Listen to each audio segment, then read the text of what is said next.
Okay, let's start with a question. How many of you have been thinking about starting a business for years, but never actually started? If that is you, type one. Type 1 in the comment section. You've been thinking about starting a business for years, but you never actually started. Type 1 in the comment section.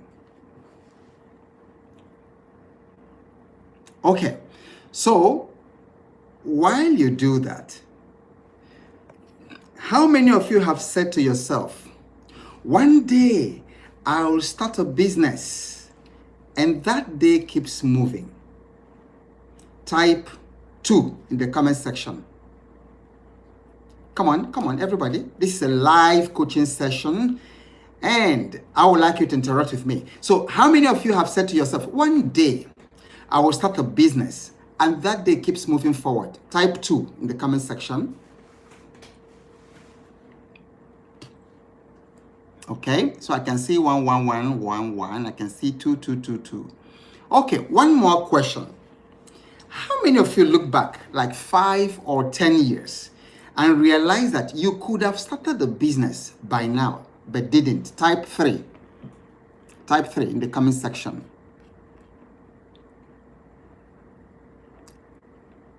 Okay, good. For all of you, let me ask you one question.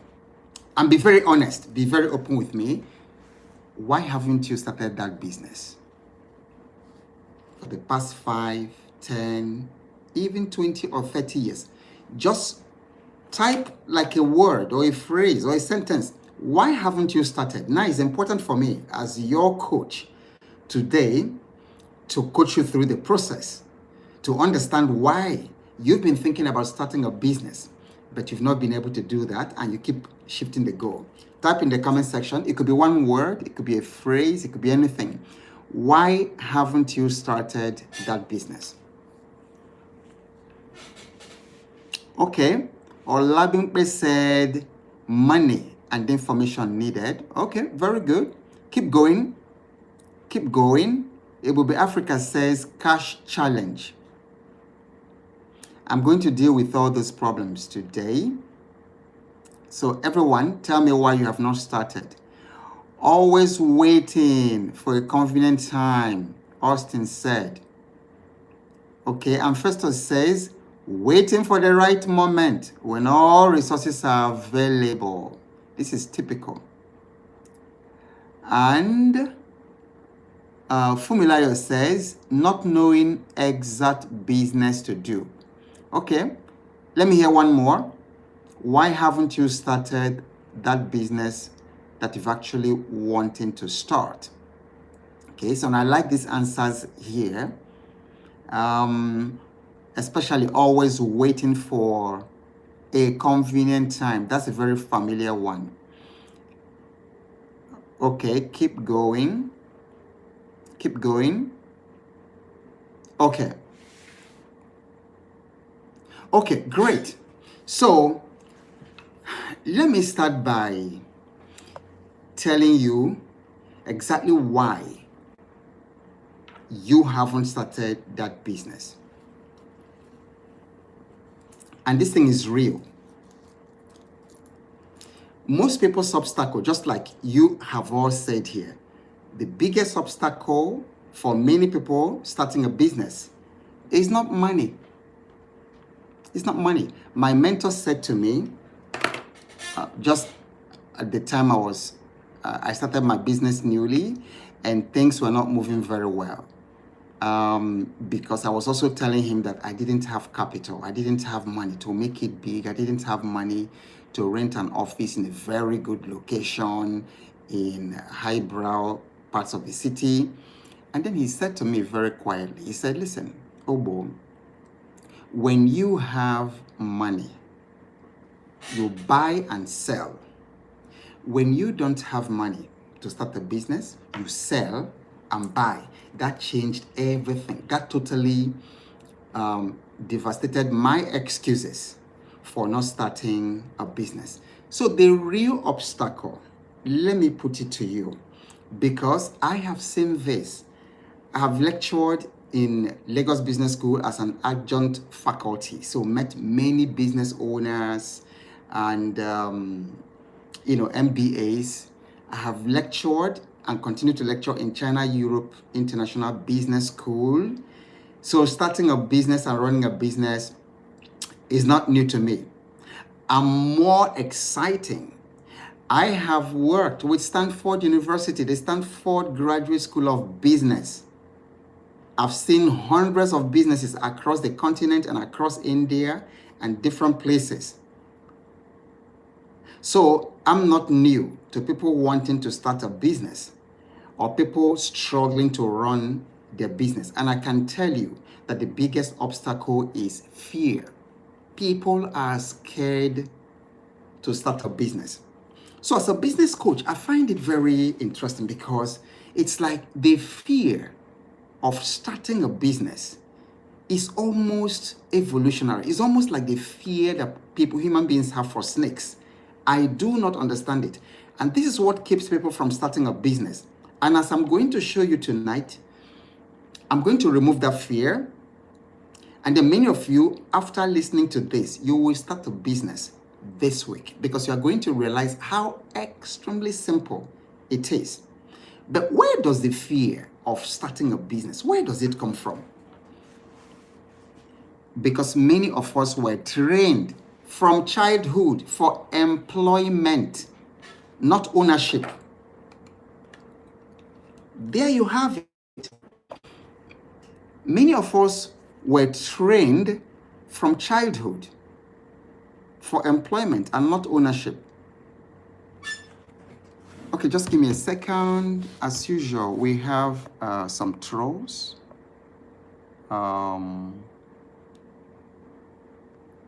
Just give me a second. Okay, so we have distractors, here. So once in a while, I'm not sure why we have human beings like this. People who just wake up and decide to act like little demons.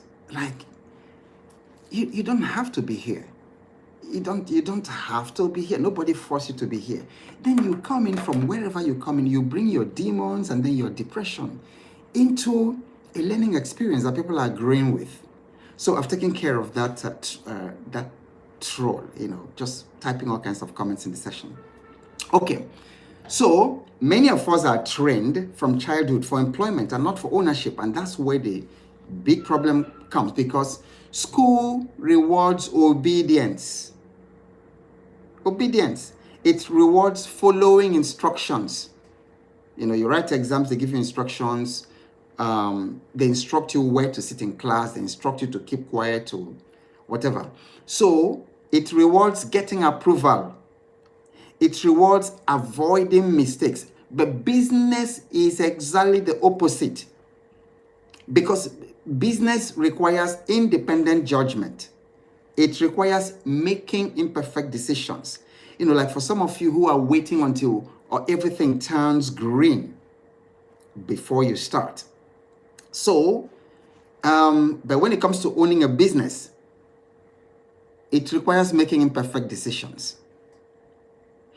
I own a business. I own a couple of businesses. Now, I have a farming business. Of course, I have my coaching business, and I have one or two other businesses by the corner. And I find out that if you always have to wait until everything is perfect before making a decision, you will never succeed in business. In working, in employment, yes, that's okay because you have a boss who tells you what to do. But in business, no. You making perfect decisions, you take personal responsibility. In business, you decide what you're going to earn this year. It's your decision. It's not like that in employment where they decide for you what your salary is. And then business also involves learning publicly. So when people think of starting a business, their nervous system instantly interprets it as danger. That's where the fear comes from. And it's not because business itself is dangerous. It's in fact the safest, the most exciting, and the most fun thing a human being can do. but it's because it's unfamiliar. It's unfamiliar to the way we were brought up to be employees, to be people who work for big organizations. So the psychology behind that fear usually shows up in three kinds of thoughts. And you can confirm if this has happened, if these thoughts have come through your mind. You can type 4 in the comment section. Okay, one of those thoughts, actually 3 dangerous thoughts. One of them is, what if I fail? If you've ever thought about it, anytime you think about starting a business and then you think, what if I fail? You don't say it out loud, but you think it. What if I fail? And it's terrible. The second question usually is, what if I lose money? What if I put in this $100,000 and then I lose it? What if I take this loan or this pension payment or something that I've been given and I put in a business and I lose it? It's terrifying. Yes, I can see 444 in the comment section. The third question is, what if people judge me? What if people judge me? Oh, he was a Shell staff. And then he used to fly everywhere around the country. He used to drive very expensive cars. Now he's into transportation business. Now he said he's now a farmer. Instead of just telling us that, he's failing, he's now doing fish farming. Have you ever experienced that? The fear of people judging you, and especially judging you if it fails or something like that. So the human brain is naturally wired to avoid uncertainty. Not pain. And the problem is that business now introduces uncertainty. Because for those of you who are waiting until the stars align before you start a business, you will never start. Because the fundamental nature of business is uncertainty. If it was certain, everybody will be in business. Don't you realize that? If it was certain, okay, if I put in this $10,000, what will come out at the end of the year would be $50,000. And there's certainty, everybody will do it. But business introduces uncertainty. And so your brain treats that uncertainty as risk, even when the actual risk is low. So this is why people stay unhappy in their jobs for decades. If I ask you here, how many of you are unhappy with your job? Typically 90% or more are unhappy with their job, with their current job. But they are terrified to leave because that's all they've known how to do. So people stay in a job they hate for decades. And again, people now delay starting small ventures that they can even afford. Why they do the 9 to 5. And then your brain makes you overestimate business risk and then underestimate employment risk. Let me even ask you, and it's a trick question, between business risk and employment risk, which one is more devastating in its impact? Business or employment? Which one is risky? Type in the comment section. I would like to know. I don't have an answer. There's no right or wrong answer, just your answer. Business or employment, which one is riskier? Which one is more risky? Business or employment? Which one is riskier? So type that in the comment section. It's a coaching session, so so it's important to interact. Ebube says employment. Kelechi says employment. Ibrahim says employment is riskier than business. Augustine said business risk is more. Okay? And I'm hearing employment. Employment is riskier than business. Wow! This is an interesting community. Okay? Ade says business. And then Eric says sincerely, I don't know.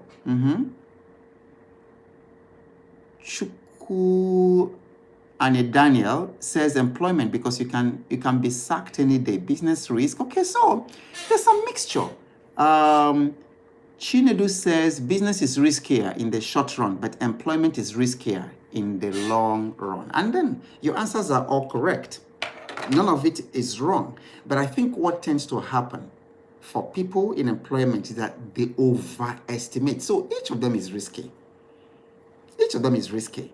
But I think people in employment tend to overestimate business risk. So they hang on to the employment because they believe it's not risky. It's not risky as much. And then that's what also makes them to stay in employment. And like somebody said, they can ask you to go anytime. The company can. So both of them are risky. But we tend to overestimate business risk. So many people think that employment is safe and business is risky. But this is not actually accurate when you think about it. Because employment concentrates risk in one source of income called your salary. So that's another way to look at it. Both of them are risky. But I think, from my example, because I have worked before, I have been in employment before, and I own business, I can tell you that business is riskier, particularly because the employment is riskier, particularly because your employment concentrates risk in only one source of income. But business spreads risk. It spreads risk across customers, across pricing, across offers, across markets. So if this customer doesn't buy today, another one comes up. Like I had a client that a company, massive company, international company that I work for regularly. And so last year, they didn't give us any project. But then another company, in fact, two companies came in their stead, and we are doing projects, big projects for these two companies. So that client may also come back. So business spreads risk across customers, across different markets. So if you are consulting in Ghana, like I have a consulting company in Ghana, and then the Ghana market isn't doing well, for instance, you can go to Zimbabwe, you can go to South Africa, you can go to Nigerian companies. And in fact, right now, geography is no longer a limitation in business, except you're selling, even if you're selling physical products, to be honest. Because many of you are importing physical products from China and selling locally. But the point is that you can actually sit there in Kenya and be working for a client in Portugal, working for another client in China, in the United States, in Canada. So business spreads risk. Now, when you lose a job, your income drops to zero. But when customer leaves a business, income reduces slightly. So your fear of starting a business is not grounded in reality. So that's the point that we are making. Okay, it is grounded in conditioning. You have been conditioned through school, through the environment, because what you are doing is basically what everybody else did. Come out of school, enter the labor market, carry your CV around in your bag, and get a job. Okay, so that fear is unfounded. You are not starting a business, you are starting a small experiment that can help you. So you are not betting your life. If you are starting a business, you are testing a problem, you are testing customers, you are testing an offer. And most successful businesses did not begin with confidence. They didn't begin with confidence. I didn't begin with confidence. When I started, I didn't see me working for organizations like MTN that I work for. I provide coaching and leadership training for. I didn't see myself doing that. I didn't see myself working with banks. I didn't see myself being invited to give keynote in Access Bank retreat. I didn't see myself being invited to ask to give notes to Fidelity Bank. I didn't see myself, working for Flutter Wave when I started. But these are the things going on right now. I'm doing that, right now. So you don't have to wait for stars to align. The fear will only disappear after your first sale, because that's what happened to me. My first significant sale was to MultiChoice. When I started my consulting business, it was to MultiChoice. At that year, MultiChoice was bringing in 350 employees, and they wanted to do team building and also to use the team building experience to diagnose the company and to diagnose the team dynamics and all that, and make recommendations, for strategy. After that happened, fear disappeared. And then someone in MultiChoice now told somebody in MTN, wow, we had this magnificent experience with this guy.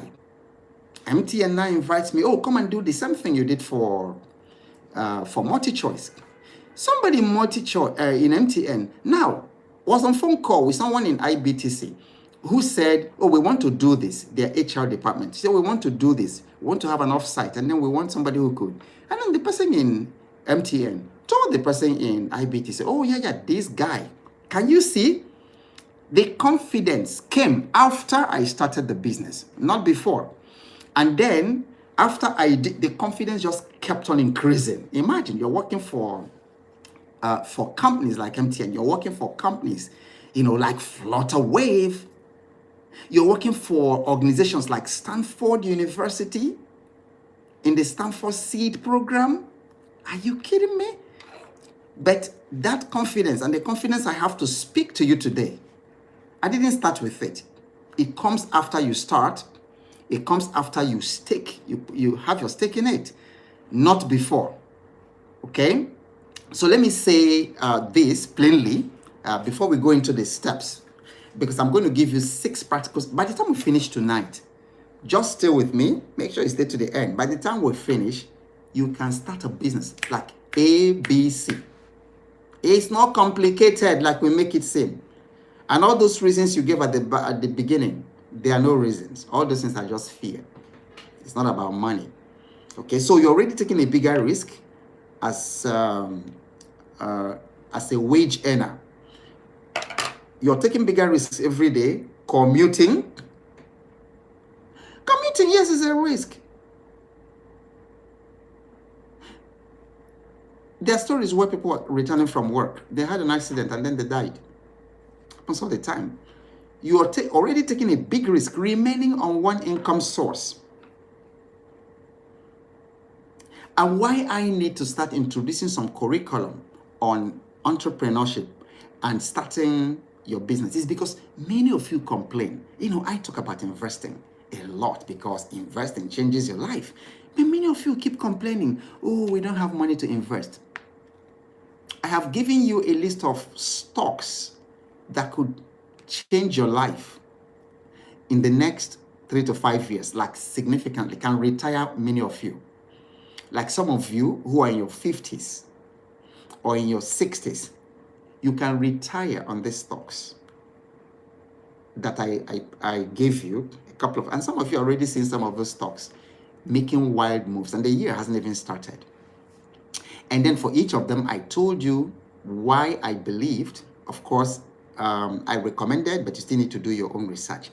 And then for those of you who are in the Financial Fitness Challenge, my wealth mentorship group, you have been seeing what's going on because I don't hide anything from you. Whenever I have a play, I put it there. A few months ago, just around October, November, September, I posted in the group and I told you guys that I'm seeing something about May and Baker. And I said, I am buying. I'm taking a position in May and Baker. And I encouraged you to do it. And then some of you were saying, we don't have money. Oh, we don't have money. You never have money to. I'm May and Baker. I took a stake at 16 naira something. Between 16 naira and 17 naira. So my average came up to 16.90. May and Baker, somebody can quickly check for me. So I don't know what he did today, but May and Baker is on 40 something. It's on 40 something naira today. Somebody quickly check, what May and Baker was today and put it there. You see how people make money quietly, without noise on social media.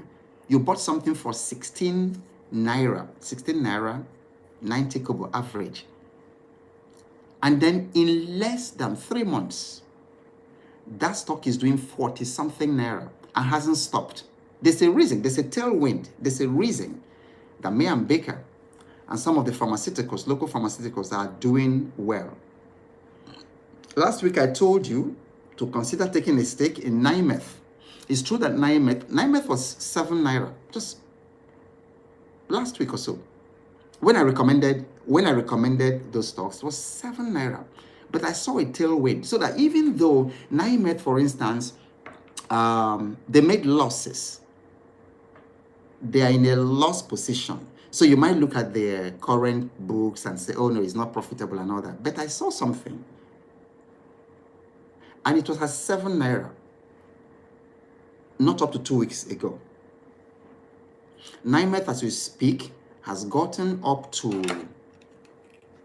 okay, great. Somebody tells us, thank you very much. So May and Baker is 43 naira, 65 kobo. So in 16 months, do you know what I've added? So imagine if you had a million of these shares. You bought a million of these shares at 17 naira. That's 17 million. Today, less than 90 days, 17 million is 43 million. Double, more than double. And then you can sell part of it and recover your original 17 million, and then you still have a lot of change. You still have like more than 20 million left in 90 days. But when I now share this opportunity with you, you tell me you don't have money. So that's what I'm talking about. So I started thinking, listen, these people only earn one income through their salaries. So for you to be able to take advantage, and it's nothing wrong with that, but you need income to accelerate your freedom. But when you earn a certain amount of money and then you spend everything, then how are you going to compound, for the future? So you're already taking a risk, staying in one income. You're already taking a risk as a wage earner, depending on policies that you can't control. You don't control that. Employee welfare policies, all kinds of policies and things like that. Some of you work in places where if your mother falls sick, your dear mother falls sick, you can't go see her. Because you've already taken all your sick leave or something, whatever. So you're already taking a risk, relying on employers that you don't own. But starting a small business, if you do it correctly, is one of the most rational economic moves an adult can make. I want to pause. For you to understand that. Starting a business changed my life. It's not just, because starting a business it's not just about money. It changes who you are. And then when you change and become a person of value, a person of character, a person of integrity, my goodness, the money comes. I am telling you, starting a business can change your life. It can change the generations of your family after you. It's the most rational economic move that you can ever make. But you see, school destroyed us. School destroyed a lot of us, including me. We have to come out of that conditioning that modern education did to us. And then think about it, before the so-called modern education came, all our parents were entrepreneurs in the village growing up. I still remember in the 60s, 90s, everybody was an entrepreneur. My people were farmers. And when they finished farming, they went to places to sell yams. They went to Port Harcourt. They went in the 70s.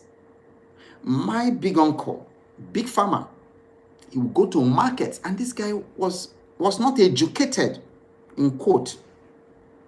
Lorry loads of yam all the way from the village. In those days, we don't have the kind of roads that we have now. Sometimes that journey took 3, 4, 5 days. He would go to Port Harcourt, sell all that. Everybody was an entrepreneur in the village.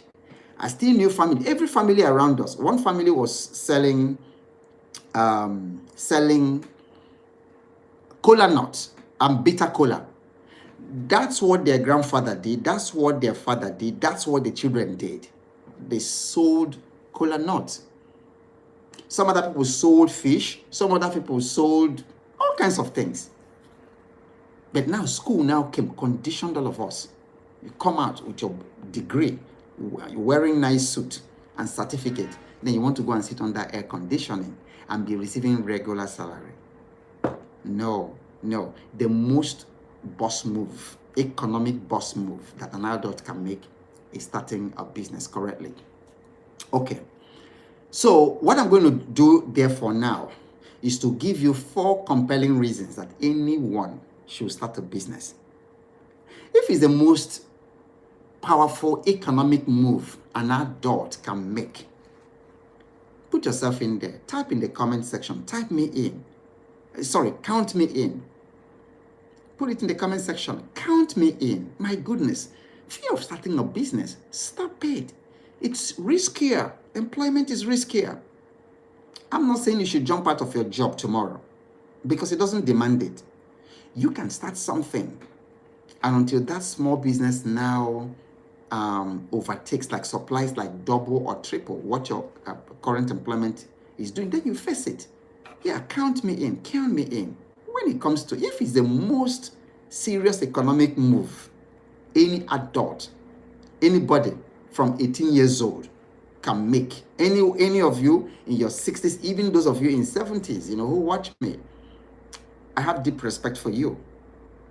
So many people in their 70s, who are in my YouTube channel.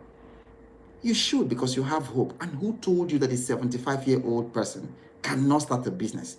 I'm going to show you how you can. So let me give you 4 reasons. Anyone, regardless of your background, regardless of your gender, should consider building a business. Reason number 1, you earn based on value created, not time worked. Because if you exchange time for money, you can never be wealthy, because you have only such a limited amount of time. But if you earn money based on value, I don't think Warren Buffett does it again, but Warren Buffett used to auction a lunch with him every year. So he will auction a lunch. Somebody buys his time and spends maybe 2 hours with him at a particular dining place, restaurant or something. I think that restaurant is in New York or in Omaha. I don't know, where he stays. And the very first time people bidded, I think it was $300,000. Somebody paid to have lunch. And then eventually people were bidding as much as $6 million to have lunch with one person. So how can you become so valuable? How can you build such value that people are willing to pay? When I started, what people pay me even to come and give keynotes or to appear in their program today. I look, when I started, when I tell people, they say, but we had a speaker and that speaker took such a... I said, go use that speaker. Because I left that level many years ago. So you earn money based on value created, not time that you worked. A salaried job trades hours for money, but a business trades value for money. Value is scalable, but you can't scale your salary, you can't scale your time, as a wage earner. So a cleaner that's paid by the hour earns only when you are present at work. But a cleaning business that charges per apartment earns whether the owner is physically cleaning it or not. So sometimes it may just involve turning what you're already doing into a business. So a cleaner, you just earn money when you are there, you clean, you earn a particular money. But if you own a cleaning business, you scale it, it becomes a leverage. So that cleaning business will earn far more than that cleaner can ever earn. Is somebody getting the value? Are you following? Just type yes in the comment section. Reason number 2, why you should consider starting a business. A business gives you choice and control. Those 2 words are important in financial freedom. A business gives you choice and control over your economic destiny. Yeah. So, in your business, you decide what you sell. You decide when you sell it. And you decide to whom you sell it. It gives you choice. Okay, so a tailor employed in a factory follows shifts. But if you're a tailor, you're a tailoring business with private clients. You choose your clients, you choose your prices, and you choose when you work. The guy who made this, the bespoke, made this for me, who makes my clothes, the bespoke royal. That guy, you can't even find him now. Shadrach, and I don't know if you're listening to this, shout out to you. Shadrach started like that. Today, he's exporting clothing to Europe, to USA, to Canada every single day. He's opened up branches in Ghana. He opened in Mali. He opened in Senegal. He opened, young guy, the guy who made this clothes for me. See how his tailoring business has gone as of the last time. Shadrach, I don't even know, chances that you might be in this, whatever. You can tell us how many countries you are. Young guy. All the clothes you've been seeing me wearing, he makes my clothes, and it's really very good. And then when we started, in those days, he was charging like 40K. Today, for Shadrach to make something like this for you, I don't think you pay anything less than 500K. So he has choice and control over his economic destiny. But if you are just a tailor, yep, you follow the shifts, you work your shifts and do that. Reason number 3, business ownership builds wealth, not just income. And there's a huge difference. There's a huge difference between income and wealth. You can just look at yourself. You've been working for 20 years, 30 years, and you earn income every single month, but you don't have wealth. That's why the other day, 58-year-old person says, I have been working all my life, Obo, and when I look back, I have nothing to show for it. Because income is not wealth. But income will, especially when you're working with a multinational like I did, and getting the kind of income I was getting from Shell, my goodness, it can intoxicate your brain and give you a false sense of wealth. But you're not wealthy. But business owners have wealth because they hold assets. A customer base is asset. So sometimes you go to YouTube or something and see somebody with 5 million subscribers. That's an asset. That's a huge one. Even though it's not by subscribers. But you see, 5 million people following you, that's huge trust.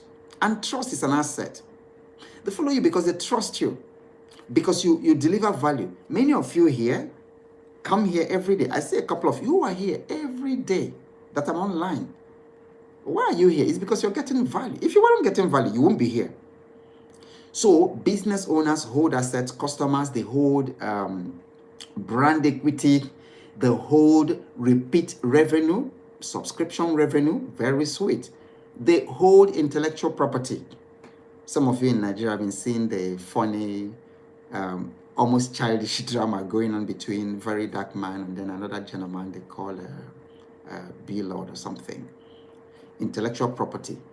So they have those things that wage earners don't have. Okay? A food vendor with regular customers has something valuable. Even if they stop cooking for a week, they still have relationships. If something happens to them, maybe they, like happens in this part of the world, they go to bury their father, their uncle, or somebody who died in the village, and then they're away for 1 or 2 months. After all the things that they do, 2 months, they come back. Or they go on vacation, they come back 2 months. They had relationships. The people will come, oh, Mama Ikaite, where have you been? We've been missing our akara and pap. Oh yeah, where have you been? Bring it, because they had relationship. That's an asset. But you don't have it. If they sack you in that job, you cannot go back there to collect salary of any whatever. You don't have any relationships. The relationships belong to the business.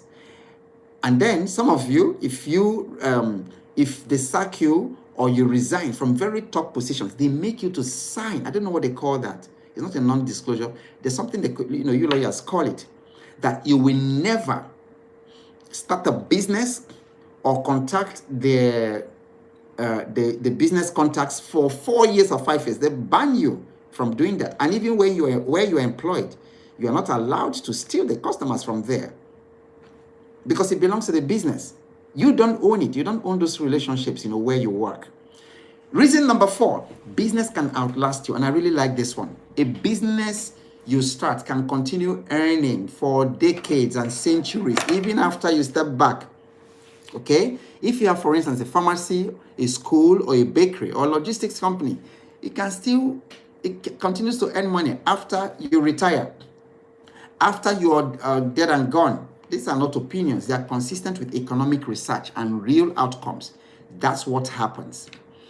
When I did my executive coaching certification in the United States, in Sarasota, Center for Executive Coaching in Sarasota, in Florida, one of the requirements for certification was a mini project. And then the mini project that I did with my partner, an American, during that program, Bo, shout out to Bo.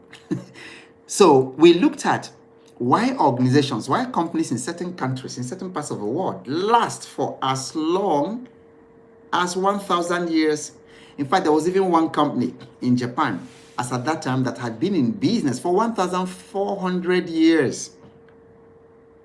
And many of these things were family businesses. One business, I think it's the Japanese, they went to construction. They construct temples, Buddhist temples and things like that.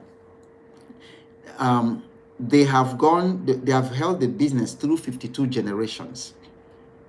Business is powerful statement. And I dare you that the reason you don't even know who your great-great-grandfather is, some of you don't even know who your grandfather was, is because they didn't pass down business. So business preserves legacy, it preserves family culture, it preserves wealth across generations. Man, with all these 4 reasons, if you are not already thinking about, oh, I can't wait to start a business, but in the next 24 hours, I don't know what you're thinking. Because if you stay in employment all your life, like people do, it probably worked well in those days, 50s, 60s, people stayed in employment, retired and all that. But in 2026, in this century, staying in employment till you will earn a predictable salary. You will receive raises and then possibly a pension, and that is fine. But that path was designed for dependency. There's one word I don't want to use, but that's what it was designed for. That word is the opposite of being a master. So I don't want to use it, but it was designed like that, not for generational wealth. And then statistically, business ownership remains one of the few pathways to significantly higher lifetime income and wealth compared to wage work. So the other statistics is that the median net worth, this is in America, but it also it's the same in different parts of the world.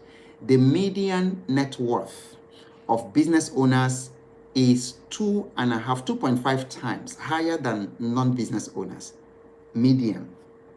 Okay, and then for some demographic groups, the difference is even much larger, 10 times. So you come to some African countries, for instance, that thing is 10,000 times those who don't own business. And when you take someone like, or people like Dangote, Jim Ovia, Tony Elumelu, Otedola, and all those people. Otedola who did 1 gig and earned $780 million. So you can't even compare.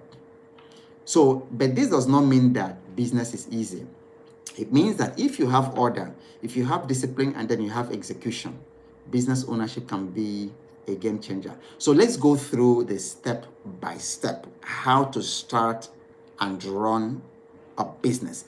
And I said how to start and run because our people say that the way bitter cola sounds, I don't know how many of you know bitter cola, Garcinia something. One of the most medicinal things that we have in this part of the world. They say the way that it sounds when you take a bite, of course you have to remove the back. It's not the way it tastes. And for those of you who eat bitter cola, you know that there's a reason it's called bitter cola. But when you crack it, it has this fantastic sound, crack that it makes there. See, but that sound is different from the taste. It's the same way.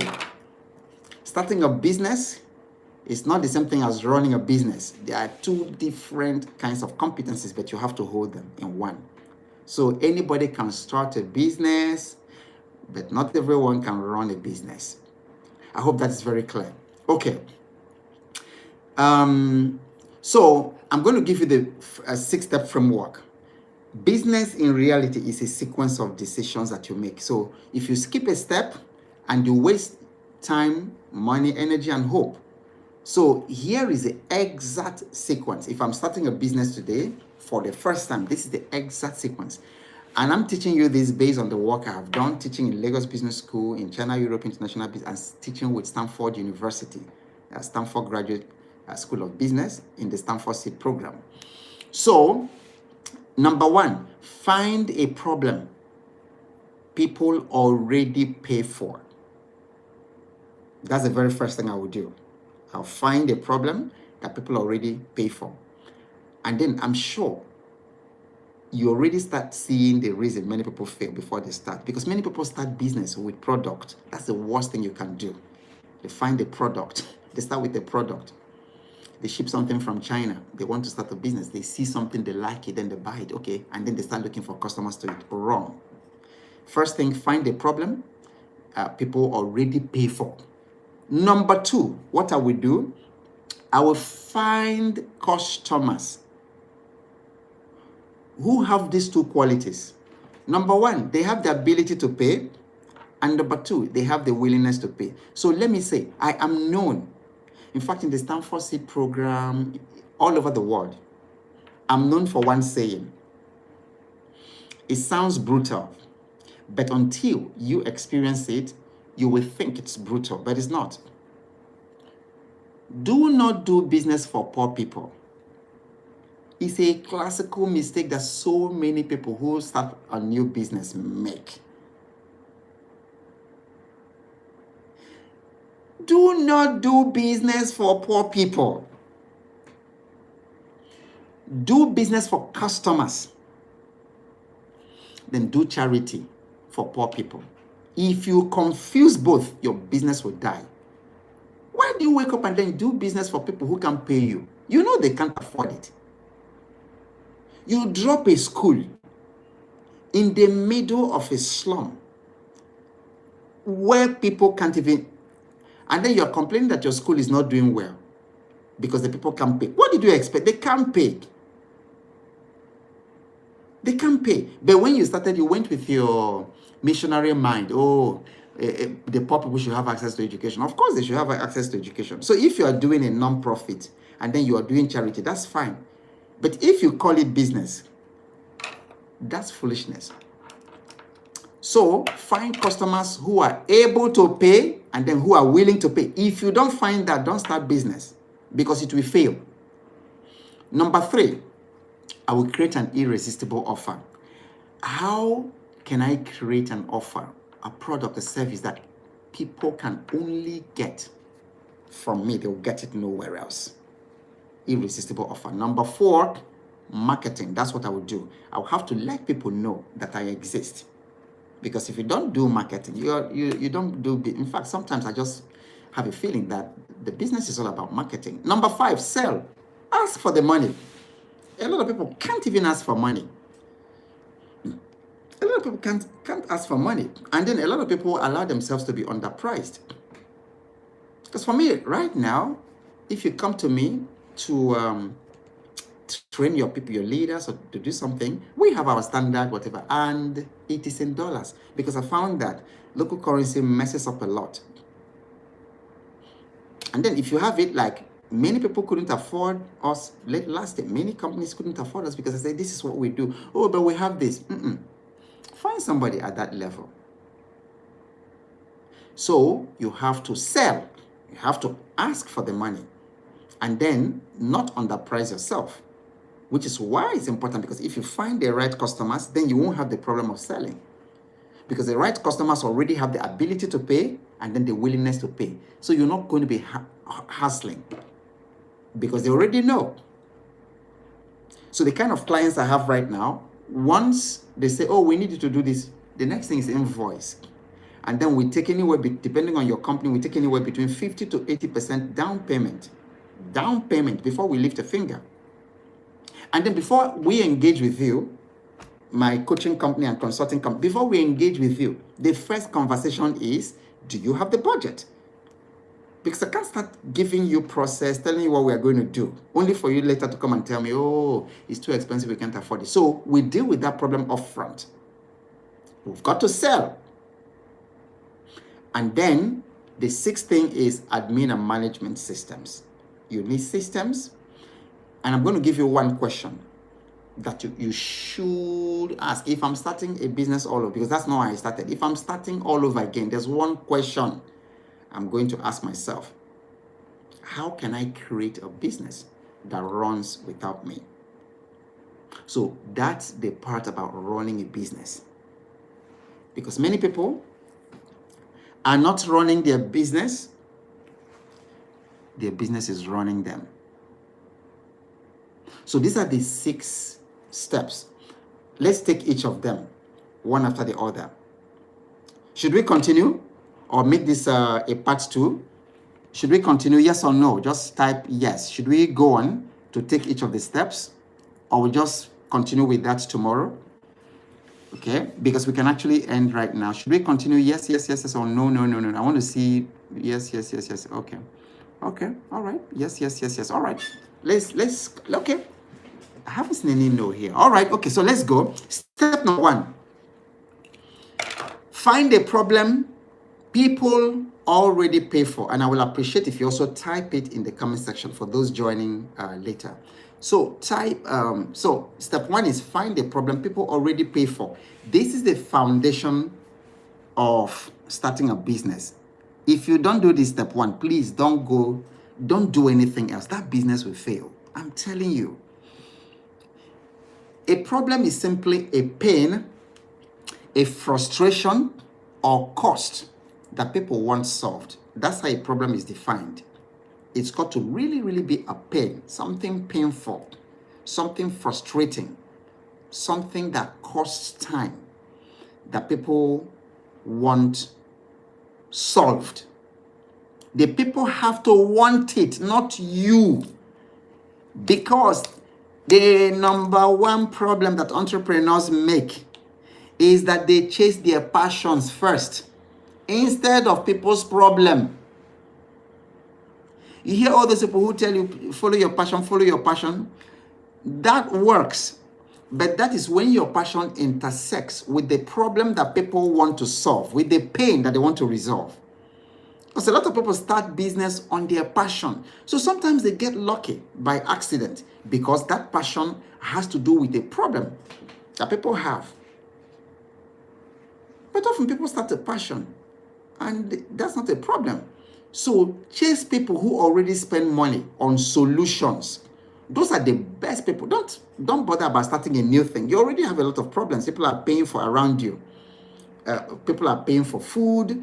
They are paying for transportation. They are paying for childcare. They are paying for repairs. They are paying for education. They are paying for convenience. They are paying for saving time. They are paying for reducing stress.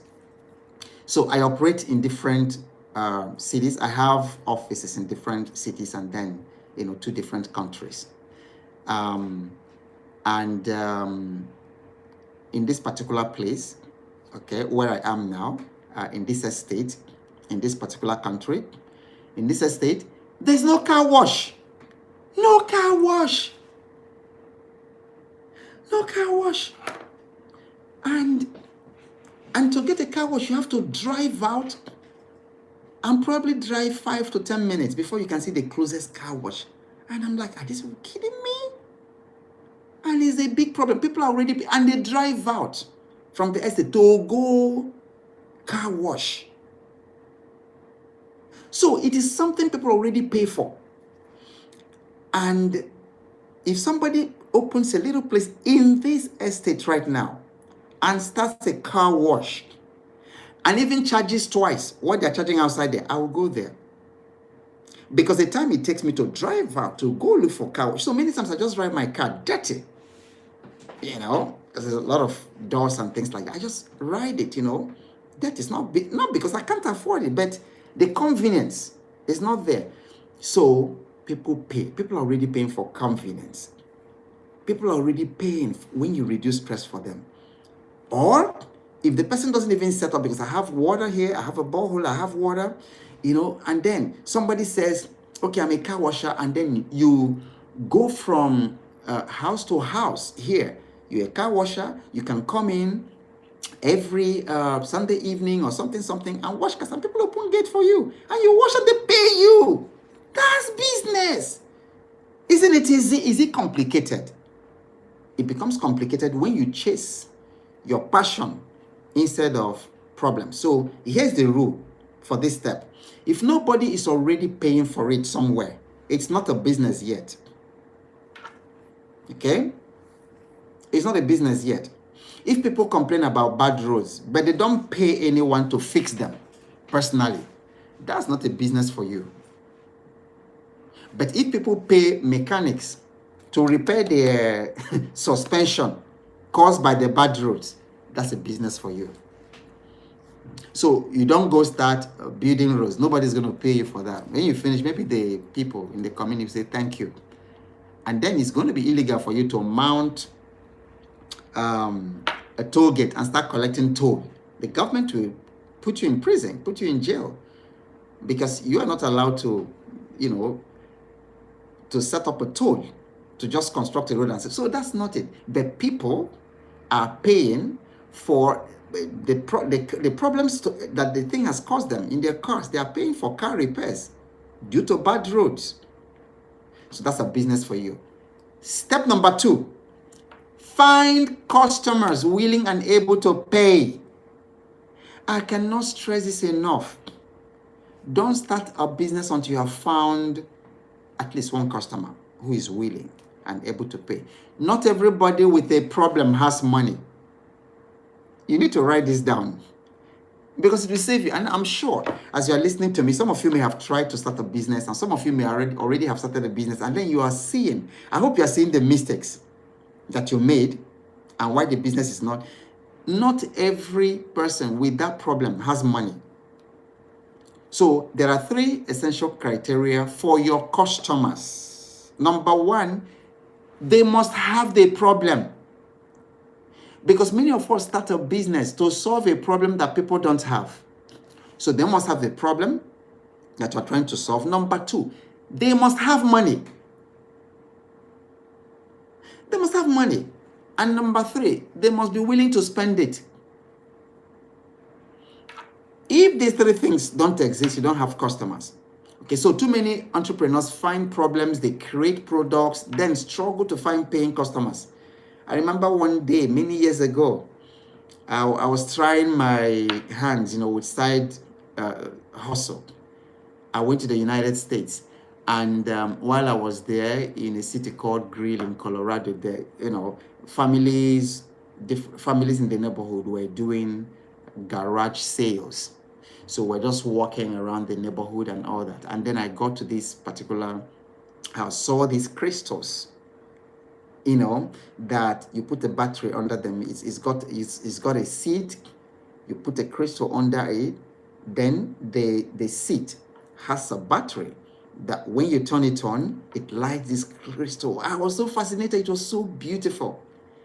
And then I remember, I think the guy was selling it like $1 each or $2 or something. I said, wow, when I bring this back to the country, I'm going to make a kill. I end up, that thing stayed with me for years until we threw it away. Nobody bought one. That's what happens. When you solve a problem or get a product before finding a customer. So reverse the order. First find the customer, then define the solution they are willing to pay for.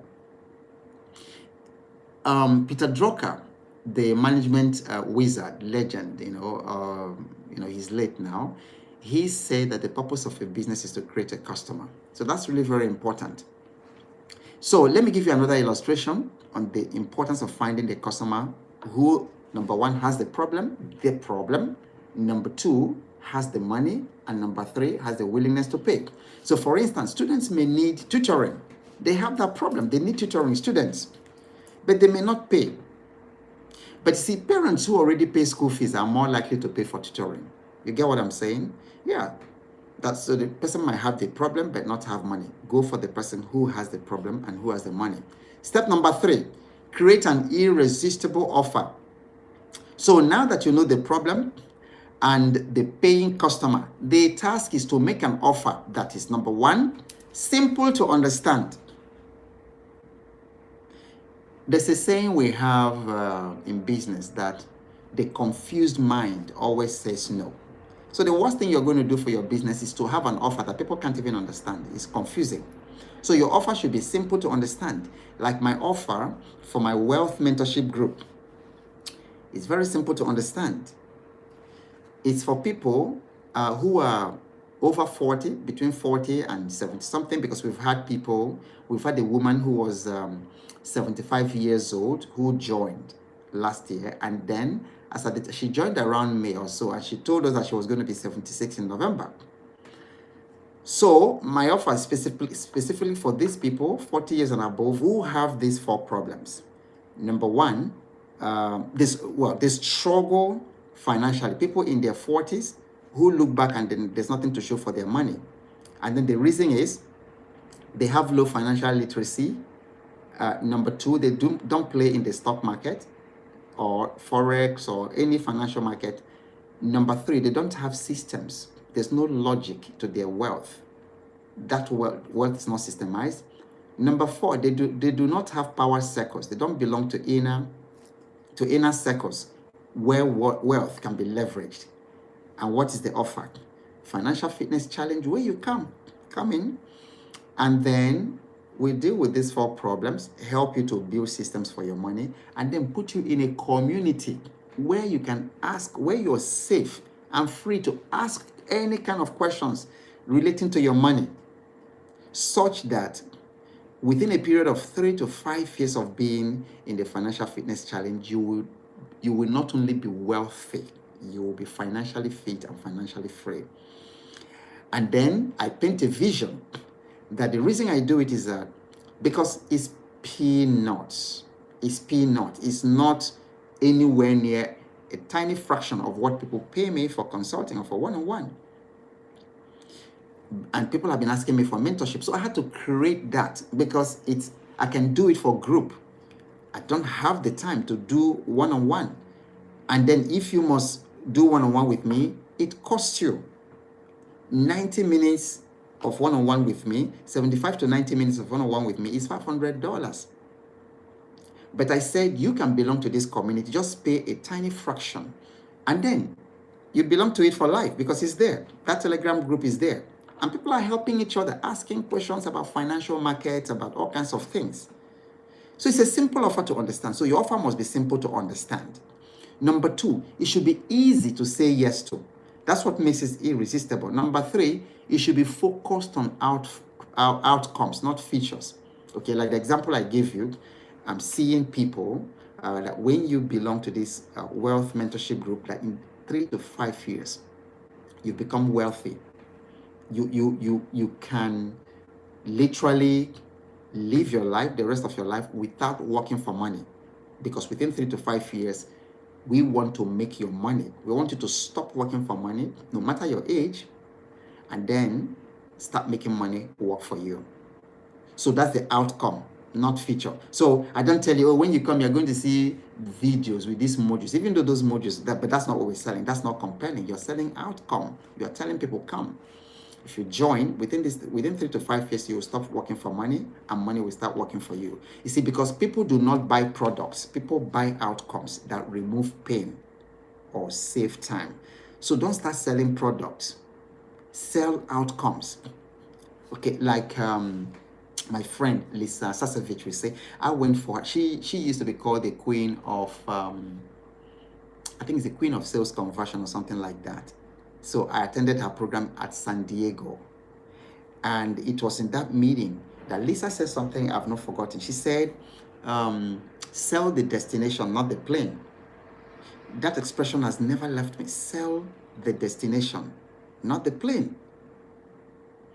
You know, if I'm selling vacation for you, if I'm into tourism, and then I come to you and I'm just talking about, wow, you see, Boeing 747, this plane is amazing. In fact, if you see it flying, if you see it, no, that's not why I buy. But I want you to tell me about Bali. I want you to tell me about all those places. I want you to tell me about the beauties of Croatia. I want you to tell me about the mountains of, Cameroon or something, and the exciting adventures. And that's what makes people buy. So people don't buy detergent, they buy clean clothes. Before they entered your store to buy detergent, they weren't coming there to buy detergent. They thought about, oh my goodness, my clothes are dirty. I'm going to work Monday morning. I need to wash them. So what they went there to buy was not detergent. It was clean clothes. Okay? People don't buy internet data. They buy connection. So if they have a way to get connection without your data, they'll get it. So offer has this structure. What you get, that's one. Why it matters, how fast you can get it, and press and guarantee. If your offer is confusing, people will do nothing. So clear offer plus clear value is equal to sales. Step number 4, marketing.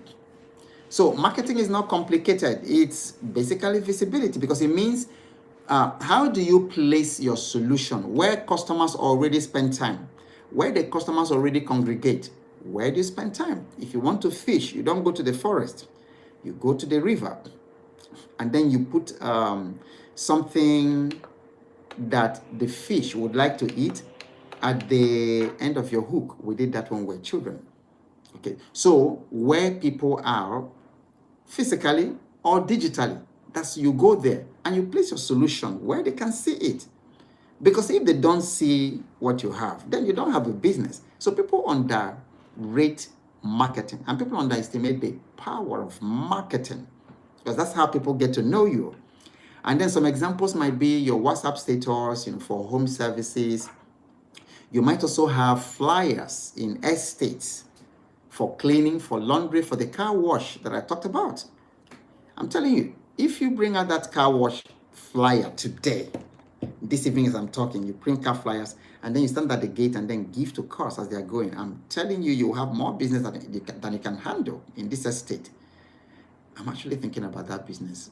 So it can be social media for fashion or for food. So sometimes you go to Instagram and you see some really, some people who sell food, food items. I saw photos of peppered snails the other day on one lady. She sells peppered snail. Another person sells peppered guinea fowl. And you look at these photos, you want to order immediately, and this lady gets orders. So it could also be market stalls, for physical products.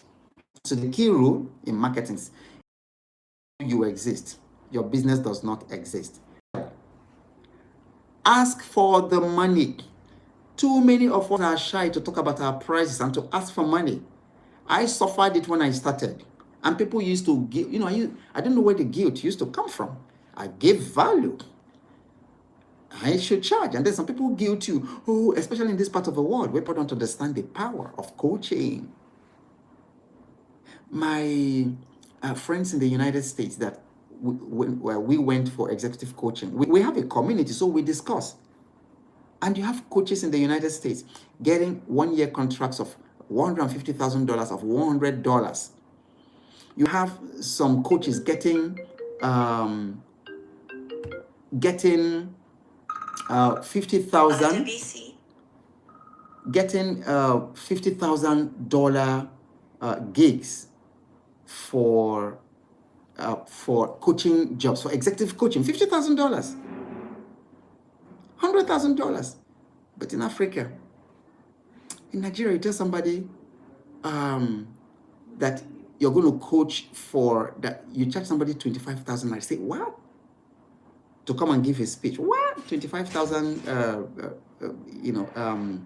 dollars for what? Are you coming to build a house for me? Because it's here. We prefer food to knowledge. So because of it, I used to feel very like uncomfortable asking for my prices until even companies will do that to you. I remember one indigenous oil company that called me to come and do some work for them. They asked me how much. I told them this is what I charge. They said, what? This person charged. I said, go to that person. What they offered at the time, and I needed money at the time to pay fees and all that. What they offered was good for an oil company to come do that for them. But I walked out of that place. They couldn't believe. They thought I would say yes. But you see, you've got to protect your value. When you are selling, protect your value, because if you believe that what you have is that valuable, protect it. Ask for money. Okay? So selling also is not persuasion, because people have some wrong ideas, some wrong images when they talk about selling. They have these wrong ideas, that it is persuading people to buy what they don't want. Selling is simply 3 questions. What is it? What problem does it solve? What does it cost? And how do they pay? Remember, in the previous steps, you've already defined the problem, the offer, and all that. So what's left is, when you go there, this is what it is. This is the problem it solves. And this is how much it costs. And this is how you will pay. That is selling. It's not complicated. Okay? So, people will pay when they understand what they are getting and why it matters. And the other thing, because people also confuse selling with marketing, they are not the same thing. They're not the same thing.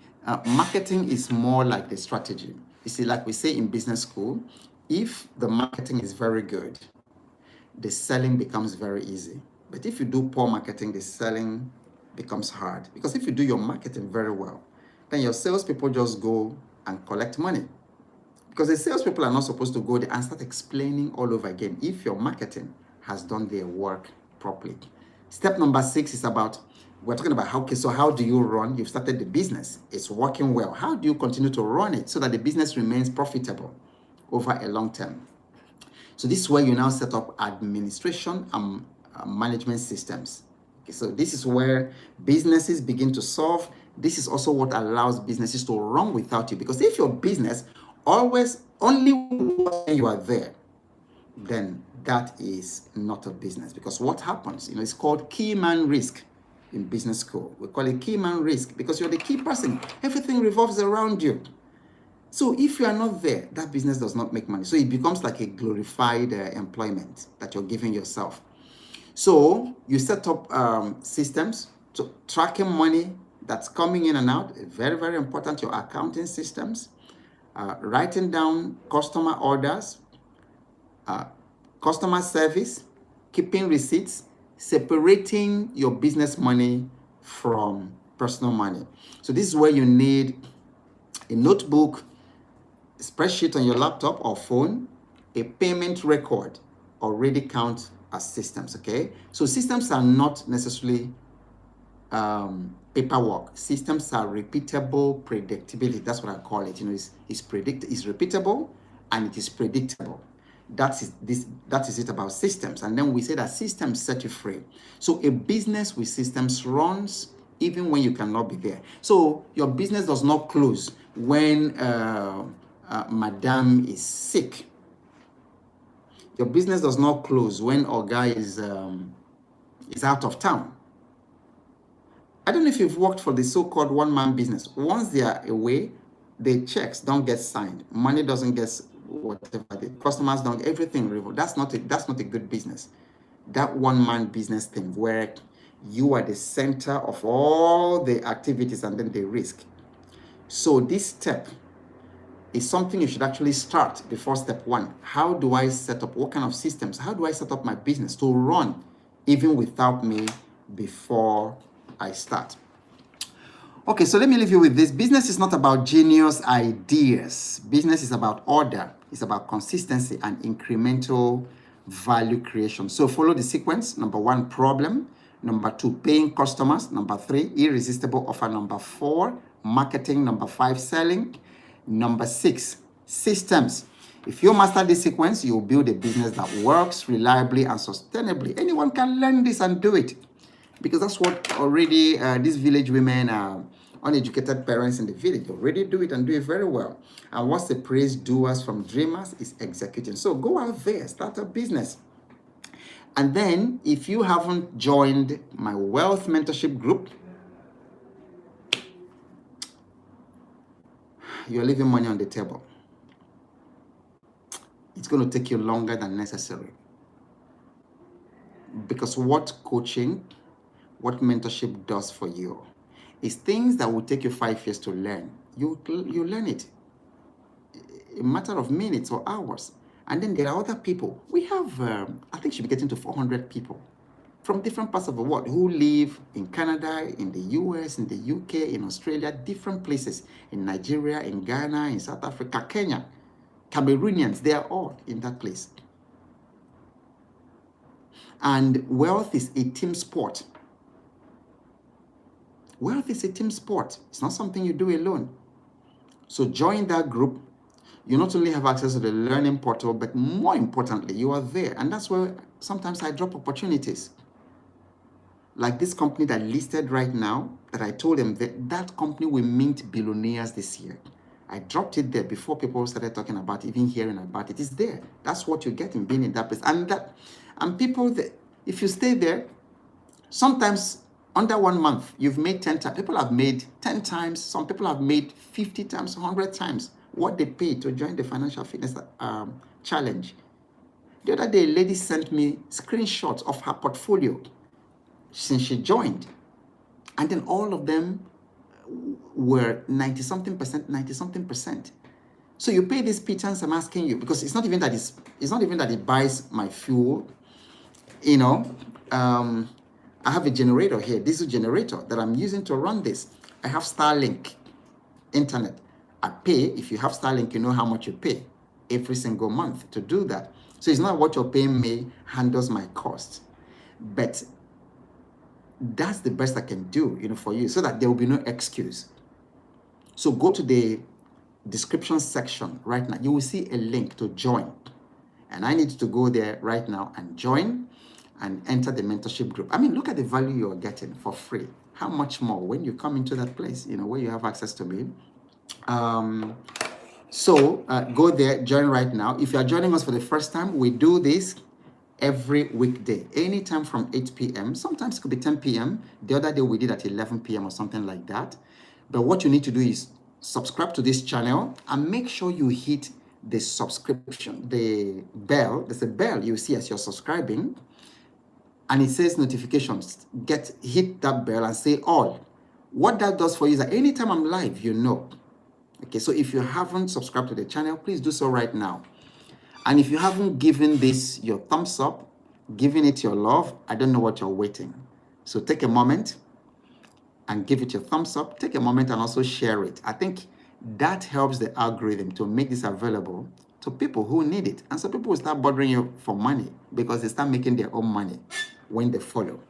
So hit that subscribe button right now, and also the notification bell, and share it. And whatever happens, keep showing up. You have no idea what's coming your way next. And I'll see you exactly same time tomorrow. Good night.